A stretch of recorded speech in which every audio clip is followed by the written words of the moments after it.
Hey y'all, so I was looking for a rack that I could use to store my projects, and I ran across this one, which I found at Walmart. It's regular price like $150, but I got it on sale, so of course I was really excited about that.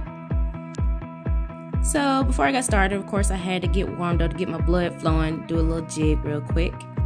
So it was nicely packaged in this box, but it was super heavy, so I definitely had to get some assistance with getting it in place.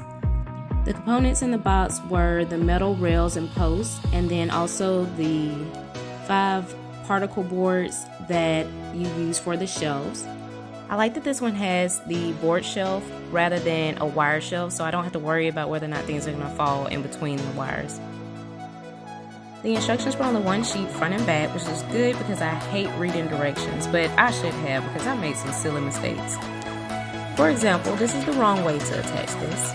The round rivets are actually supposed to attach outwards on your vertical post. So here's the right way. With the L of your corner post facing the ground, you should attach the rail with your round rivets facing the sky. Also, you're supposed to leave the bottom slot open so that it can serve as a flip. And make sure the large opening stays at the top and the small opening is at the bottom each time you attach the rail to the post. Also, when you're looking at each rail, you'll realize that there is like a small section, then a slope, and then a large section on each rail. Make sure that each time you attach the rail, you have the small portion at the top.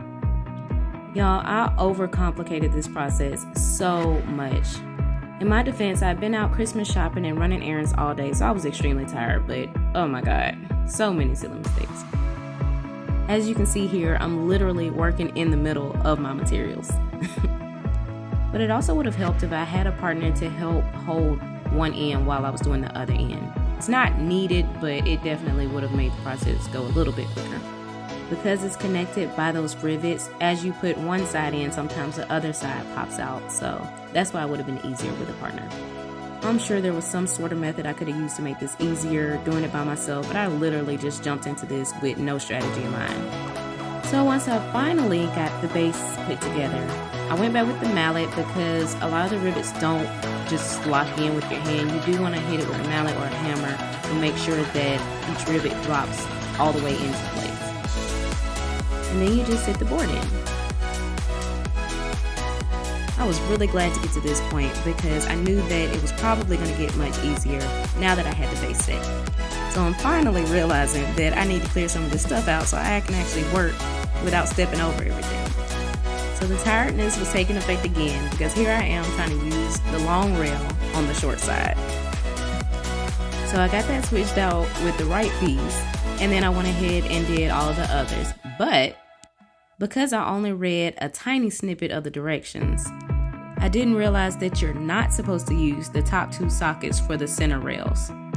Because the next set of vertical posts have to attach to the bottom ones, the center rail actually attaches to both the bottom post and to the upper post.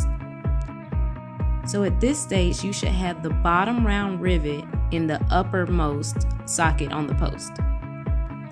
The upper rivet will actually attach to the next set of vertical posts. And you want to remember to make sure that you're still using that mallet or hammer to lock it in, because again, the rivets won't drop all the way into place with you just using your hands.